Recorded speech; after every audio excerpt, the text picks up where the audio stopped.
njëkkewul tey te dëgg la ñun bu ñu sañoon du demee noonu mais yàlla dogalam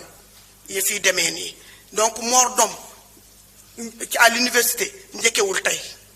te ñun ñi ñu fi nekk yépp kenn ku ne sa xol tooyoon na rafetlu ñu ko ñaanuñu woon mu demee noonu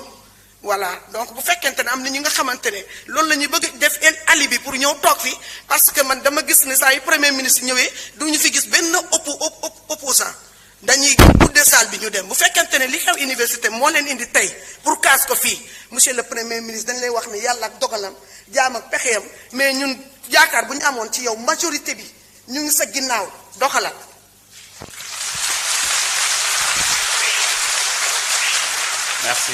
Merci beaucoup.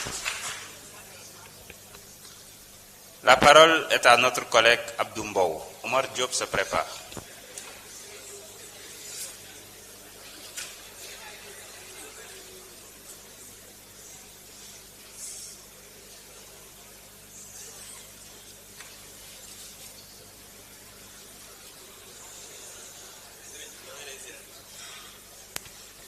Monsieur le Président,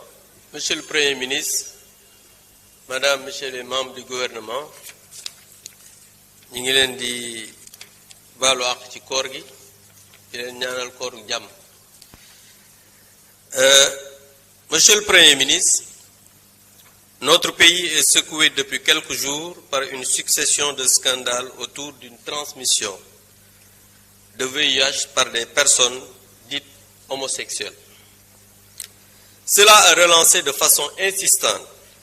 l'engagement que vous aviez pris de criminaliser ce délit. Je rappelle que notre gouvernement avait bien prévenu que cet engagement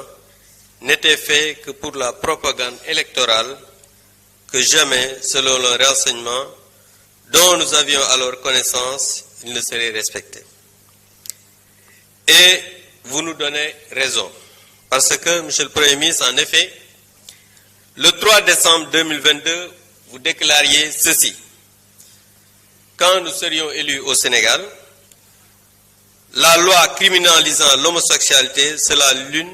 des premières lois votées. Pourtant, le 18 février passé,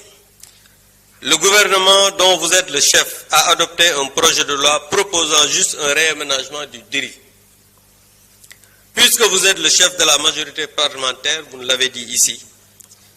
allez-vous demander à vos députés de faire une proposition d'amendement pour criminaliser le projet gouvernemental? Sinon, qu'est-ce qui vous empêcherait de tenir votre engagement? Monsieur le Premier ministre, jamono yi réew mi dafa am ay coow lu bari muy wàllu góor jigéen te yow sa gouvernement tey jii yow yaay chef du gouvernement ak chef majorité parlementaire waaye le 3 décembre 2022 da nga waxoon ne nga ne boo yegsee ci nguur gi ak ñi nga àndal loi yi ngeen di njëkk a voté bokk na ci buy criminaliser wàllu ngóor jigéen ñu gis ne conseil des ministres yi passé def ngeen benn projet de loi ngeen adopté ko ngeen ne da ngeen di gën a diisal li nga xam ne mooy daan yi ci wàllu góor jigéen dëgg la loolu baax na waaye ñuy wax ne comme da nga ne woon dañuy criminaliser homosexualité est-ce que parce que nag loolu ruse la parce que daan yi nga diisal ko ak criminaliser ñaari chose la yoo xam ne bokkul est-ce que di ngeen respecter engagement bi ngeen xam ne jëloon ngeen ko pour criminaliser homosexualité parce que jàpp nañ ne depuis quelque temps li ñuy gën a mettre en avant moom mooy la transmission du VIH sida ndax loolu gis nañ ne lu garaaw la maanaam parce que nag nit ñoo xam ne dañuy jël doomu jàngoro ju mel ne VIH di ko transmettre de manière volontaire c'est très grave mais gis nañ ne ñi nga xam ne dañ leen a inculpé pour acte contre nature maanaam wàllu góor jigéen dañ leen a bàyyi ñu dem donc dafa mel ne